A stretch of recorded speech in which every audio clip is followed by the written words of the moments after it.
Hello बच्चों, welcome to my class. आज हम लोग सीबीएसई क्लास 9 एवापोरेशन की वजह से कूलिंग यानी कि cooling effect, cooling caused by evaporation, ये टॉपिक पढ़ने वाले हैं। बाकी डिटेल आपको नीचे दिख रही होंगी, क्या है कैसे है। तो देखिए बच्चों, क्या है, हमने इससे पहले वाले वीडियो में ये इवोपरेशन क्या होता है और उसको क्या क्या इफेक्ट करता है, ठीक है, क्या क्या फैक्टर्स इफेक्ट करते हैं इवोपरेशन को, ये हम लोग पढ़ चुके हैं। आज हम लोगों का टॉपिक है कूलिंग कॉज्ड बाय इवोपरेशन, ये रह गया था। सेकंड लास्ट टॉपिक है, एक दो चीजें इसके बाद और है, फिर ये चैप्टर फिनिश है। ठीक है बच्चों, तो हम लोग शुरू करते हैं अपना टॉपिक। क्या है कूलिंग कॉज्ड बाय इवोपरेशन? मतलब इवोपरेशन के होने की वजह से कूलिंग यानी कि ठंडापन एहसास होना, ठंडेपन का एहसास होना। तो आप लोगों ने बच्चों देखा होगा, अगर आप हाथ पे थोड़ा सा कभी पेट्रोल गिर जाए तो क्या होता है, ठंडा लगता है। तो क्या होता क्या है, पेट्रोल हो गया, स्प्रिट हो गया, ऐसी चीजें जब आपके हाथ पे या कहीं पर गिरती हैं तो क्या करती हैं, आपकी बॉडी के सरफेस से जो एनर्जी आपके बॉडी की सरफेस की थी उसको क्या करती हैं, एब्जॉर्ब करती हैं। उसको एब्जॉर्ब करने की वजह से वो क्या किस में बदल जाती हैं, इवेपोरेट हो जाती हैं, यानी भाप में बदल जाती हैं। ठीक है। समझ रहे बच्चों? फिर से समझिए, क्या कि स्पिरिट या पेट्रोल या कोई भी चीज, कोई ऐसी चीज जिसका बॉइलिंग पॉइंट कम है, वो आपके हाथ पे गिरी, उसने आपके हाथ के स्किन से, आपके हाथ पर से जो एनर्जी थी यानी कि हीट एनर्जी थी, उसको एब्जॉर्ब कर लिया और इवेपोरेट हो गई। तो आपके बॉडी की सरफेस पे उसने एनर्जी को क्या कर दिया, कम कर दिया। भाई एब्जॉर्ब किया तो आपकी एनर्जी तो वो ले गई, तो आपकी एनर्जी क्या हुई, डाउन हुई। तो जब वो एनर्जी वो लेके इवेपोरेट हो गई, ठीक है, पीछे से एनर्जी लेके इवेपोरेट होना, तो ये जो एनर्जी लेके वो इवेपोरेट हुई, भाप बन के उड़ गई, इसकी वजह से आपकी बॉडी पर कैसा इफेक्ट आता है, कूलिंग इफेक्ट, वहां पर ठंडापन महसूस होता है। एक बात और है कि जो कोई भी स्टेट जब चेंज होती है तो उसके अंदर लेटेंट हीट होती है। लेटेंट हीट मतलब एक ऐसी हीट जो उसके अंदर खुद ही छुपी हुई रहती है, जिससे उसका स्टेट चेंज होता है।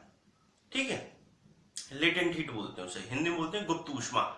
ठीक है, जिसकी वजह से स्टेट चेंज होता है। तो वैसे ही है कि कोई भी चीज क्या करता है, लेटेंट हीट की वजह से वेपोराइजेशन होता है। अब वो हीट आपकी बॉडी से उसने ले ली और उड़ गई, तो इसकी वजह से हमें कैसा महसूस होता है, ठंडा महसूस होता है। स्प्रिट लगाते हैं तो एक सबसे पहला एग्जांपल क्या है, स्प्रिट वाला एग्जांपल है। क्या, if we put a little of spirit, ठीक है, थोड़ा सा गिरा लेते हैं अपने हाथ पे या कहीं पर, तो कैसा फील होता है, वो इवेपोरेट हो जाती है। इवेपोरेट होती है तो हमें ठंडा ठंडा महसूस होता है। ठीक है बच्चों, तो फिर इसके बाद एक और एग्जाम्पल है कि जो घड़े होते हैं, घड़े, ठीक है, पहला एग्जाम्पल हो गया स्प्रिट वाला। स्पिरिट क्या करता है, इवेपोरेट होता है। व्हेन स्पिरिट इवेपोरेट्स, ये क्या करता है, इवेपोरेट होने की वजह से हमारी बॉडी पर जहां पर भी लगा होता है वहां पर ठंडा महसूस होता है। फिर उसके बाद आते हैं, सेकंड वाला आता है अर्थन पॉट। अर्थन पॉट मतलब मटका, घड़ा। घड़े के अंदर क्या है, घड़े के अंदर क्या होता है, छोटे छोटे पोर्स होते हैं।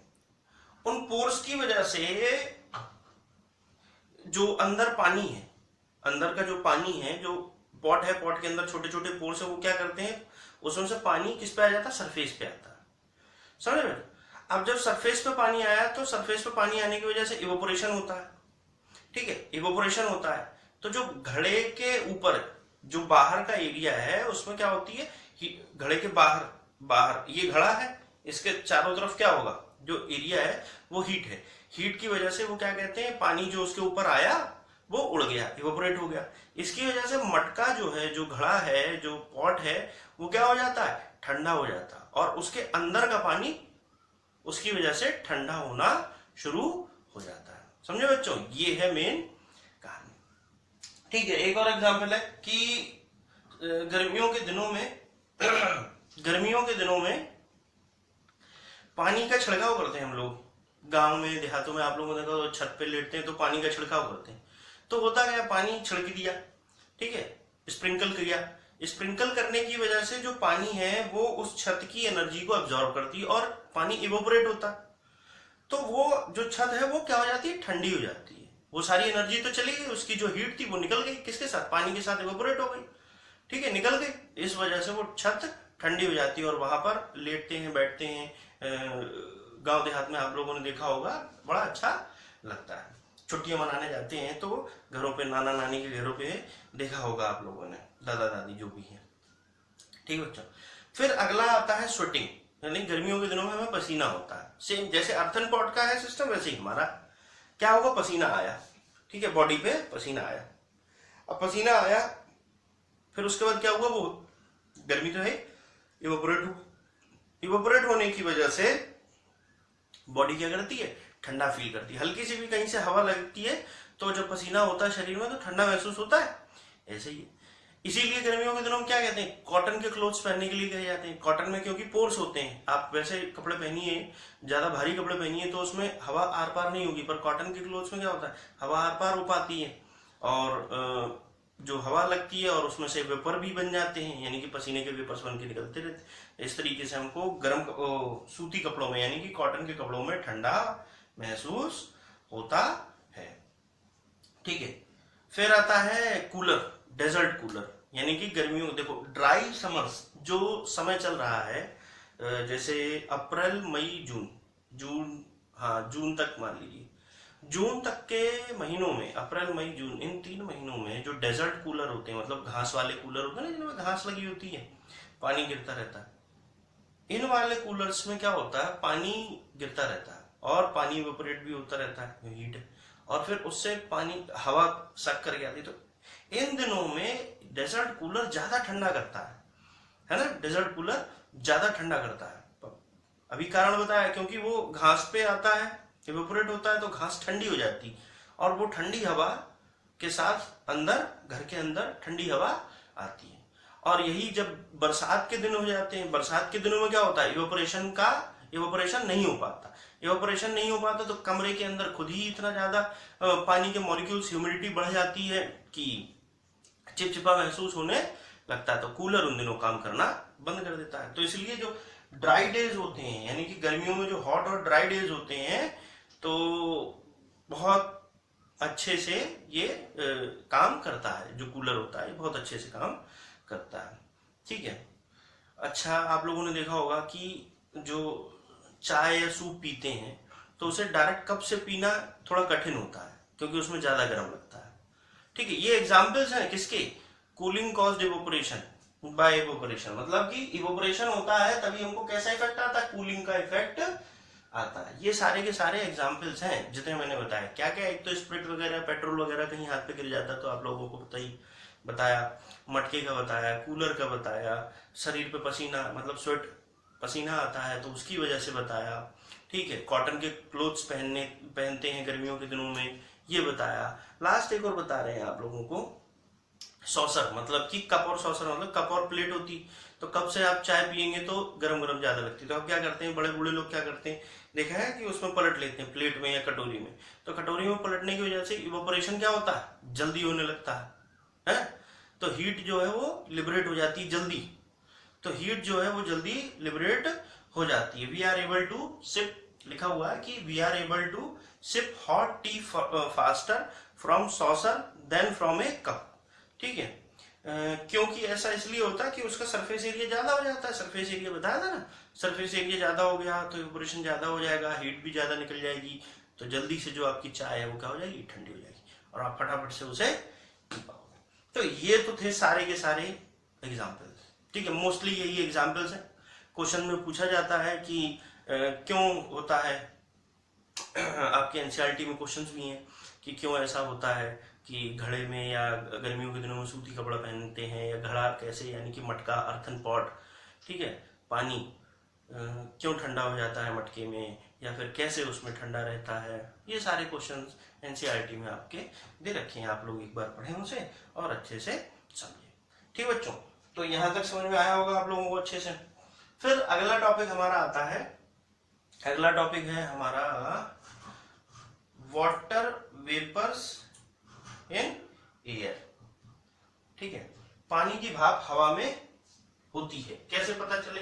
वाटर वेपर्स हमारे एयर में है, वाटर वेपर्स इन एयर, एक टॉपिक ये है। आज हम इस टॉपिक को, आज इस चैप्टर को हम फिनिश कर रहे हैं, लास्ट चल रहा है, water vapours in air.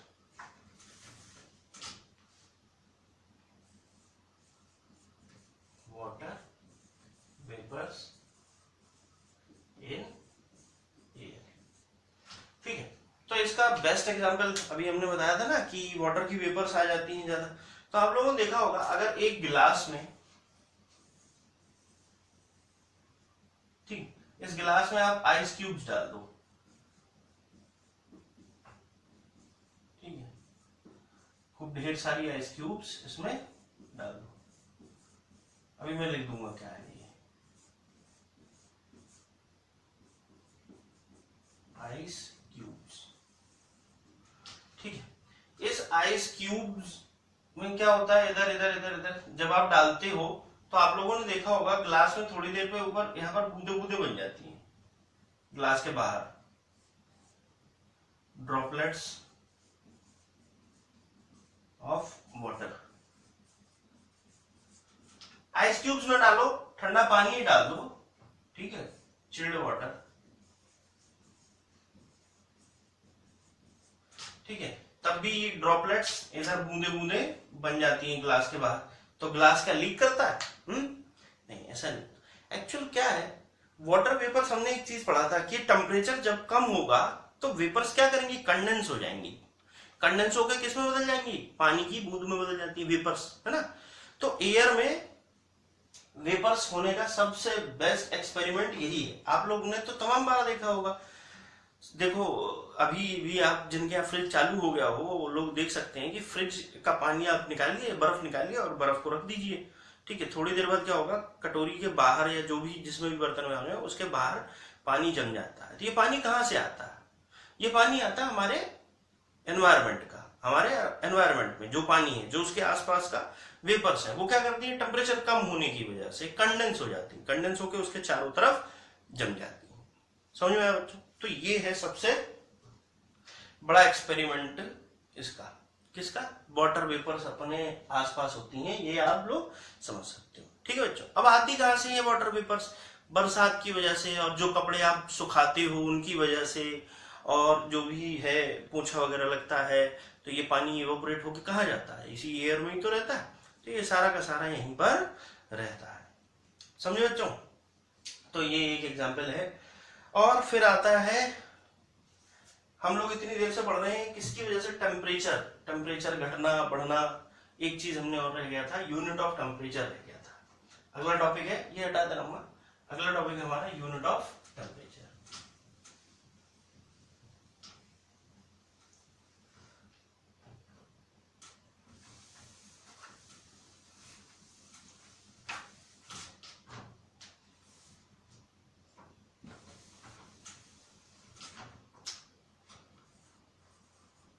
Unit of,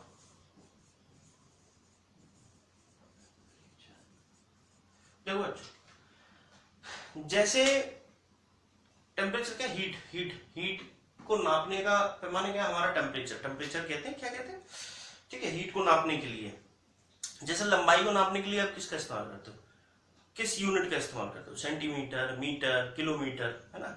wait को नापने के लिए ग्राम, किलोग्राम, क्विंटल, इनका इस्तेमाल करते हो। समय को नापने के लिए, टाइम को नापने के लिए सेकंड, आवर, मिनट, इनका इस्तेमाल करते हो। वैसे ही हीट को नापने के लिए, ठीक है, ठीक है, टेम्परेचर को नापने के लिए या हीट को नापने के लिए किस चीज का इस्तेमाल किया जाता है, एक स्केल का इस्तेमाल किया जाता है, जिसको हम क्या कहते हैं, ये दो, वैसे तो तीन स्केल है, क्या क्या है, एक है डिग्री सेल्सियस, पहला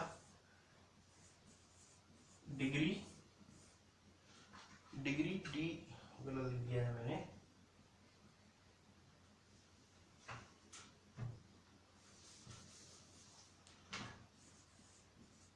डिग्री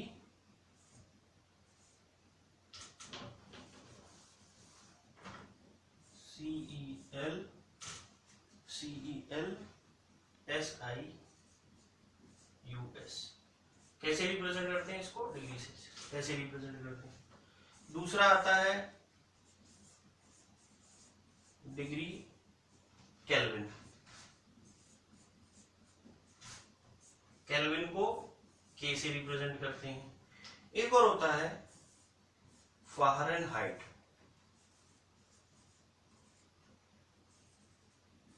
फ़ारेनहाइट किससे रिप्रेजेंट करते हैं? F से रिप्रेजेंट करते हैं। ठीक है, फ़ारेनहाइट को हम किससे रिप्रेजेंट करते हैं? ठीक है बच्चों, तो ये हमारे 3 है, पर मोस्टली जो काम आने वाला क्या है? डिग्री सेल्सियस और केल्विन। आपके कोर्स में जो काम आएगा वो आएगा, क्या काम आएगा? डिग्री सेल्सियस और डिग्री केल्विन। तो दोनों में रिलेशन बिटवीन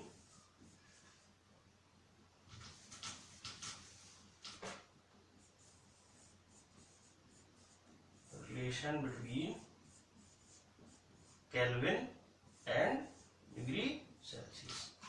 क्या रिलेशन है? ठीक है, कि 1 डिग्री सेल्सियस, ठीक है, 1 डिग्री सेल्सियस इक्वल टू होता है 273.15 केल्विन। समझ में? ठीक है,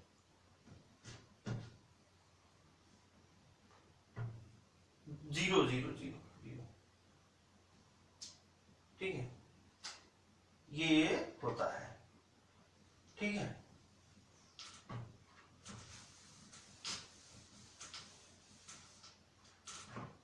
जीरो डिग्री सेल्सियस बराबर होता है 273.15 डिग्री केल्विन के बराबर होता है।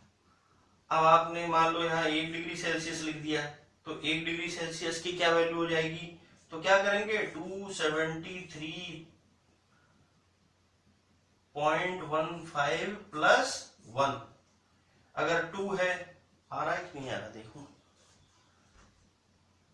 ठीक है, तो रहा है। ठीक है, अगर यहाँ 2 डिग्री सेल्सियस होता तो यहाँ क्या हो जाता? 2 ऐड हो जाता। यहाँ 3 डिग्री सेल्सियस होता तो यहाँ 3 ऐड हो जाता। कहने का मतलब ये है 0 डिग्री सेल्सियस बराबर 273.15 केल्विन होता है। अगर आपको डिग्री सेल्सियस को केल्विन में बदलना हो तो जस्ट 273.15 या सिर्फ 273 भी आप ऐड कर सकते हैं। वो किसमें चेंज हो जाता है? केल्विन में चेंज हो जाता है। जैसे एक क्वेश्चन है कि change 8 degree Celsius into kelvin, तो 8 डिग्री सेल्सियस किसमें बदलना है? कितना केल्विन होगा? हमें मालूम तो है नहीं, केल्विन में बताना है। तो पता है क्या होता है कि 0 डिग्री सेल्सियस, तो क्या हो जाएगा? तो हो जाएगा 8 प्लस 273.15 ना भी करो, कोई दिक्कत नहीं है, 273 तक भी मान्य है, मतलब कि उसे माना जाता है, कोई दिक्कत नहीं होती। तो 273 प्लस 8, तो 3 प्लस 8 1 हो जाएगा, तो ये हो जाएगा 281.15, आ जाएगा 281.15 केल्विन। तो इस तरीके से ये एक छोटा सा न्यूमेरिकल है। किसको चेंज करने के लिए? डिग्री सेल्सियस को केल्विन में, या केल्विन को डिग्री सेल्सियस में चेंज करने के लिए। अगर केल्विन में दे रखा हो और डिग्री सेल्सियस में चेंज करना हो तो क्या करेंगे? माइनस कर देंगे 273 का, बस सिंपल सी, इतनी सी ही इसमें बात है। ये टॉपिक अपना खत्म होता है। तो बच्चों ये हो गया हम लोगों का पूरा साइंस का चैप्टर फिनिश। ठीक है, मैटर पहला चैप्टर 9th क्लास का खत्म होता है। अब आप लोग सब बुक्स रीड कीजिए, उसमें जो भी क्वेश्चंस हो, जो ना समझ में आए हो, ठीक है, जो ना समझ में आए हो आप लोगों ने पूछ सकते हैं मुझसे, और जो भी कोई दिक्कत हो आप उसे व्हाट्सएप कीजिए, पूछिए, और चैनल को लाइक सब्सक्राइब कीजिए, जिससे और लोगों को भी पता चल सके और उनको भी फायदा हो। ठीक है बच्चों, चलिए तो आज के लिए इतना ही। अब हम लोग आपके साथ कल शेयर करेंगे, नए चैप्टर का वीडियो शेयर करेंगे, और उससे पहले जो मेरे स्कूल के बच्चे हैं उनके लिए मैं शेयर करूंगा क्वेश्चन आंसर्स। ठीक है, चलिए, थैंक यू।